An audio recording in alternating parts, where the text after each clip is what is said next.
વડાપ્રધાન નરેન્દ્ર મોદીની નેધરલેન્ડ્સ મુલાકાત દરમિયાન ગુજરાતની મહત્વાકાંક્ષી કલ્પસર યોજનાને લઈ મહત્વપૂર્ણ પ્રગતિ સામે આવી છે.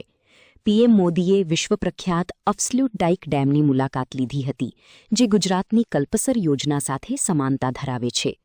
નેધરલેન્ડ્સ પ્રવાસ દરમિયાન વડાપ્રધાન નરેન્દ્ર મોદીએ વિશ્વપ્રખ્યાત અફસ્લ્યુટ ડાઇક ડેમની મુલાકાત લીધી હતી. આ ડેમ ગુજરાતની મહત્વાકાંક્ષી કલ્પસર યોજના જેવી જ બહુહેતુક જળ વ્યવસ્થાપન પ્રણાલી માટે વિશ્વભરમાં જાણીતી છે.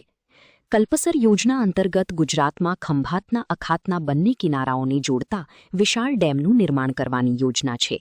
આ યોજના દ્વારા મીઠા પાણીનું વિશાળ જળાશય ઊભું કરી વીજ ઉત્પાદન, સિંચાઈ, ઔદ્યોગિક ઉપયોગ તેમજ પીવાના શુદ્ધ પાણીની વ્યવસ્થા કરવાનો હેતુ છે.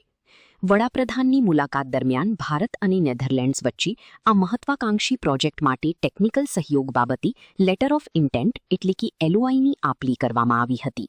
આ સહયોગ હેઠળ નેધરલેન્ડ્સ તેના વિશ્વપ્રખ્યાત અફસ્લ્યુટ ડાઇક ડેમ પ્રોજેક્ટના 90 વર્ષથી વધુના મેનેજમેન્ટ અનુભવ અને ટેકનિકલ નિપુણતાનો લાભ ભારતને આપશે. આ ભાગીદારી કલ્પસર યોજના માટે મહત્વપૂર્ણ સાબિત થઈ શકે છે.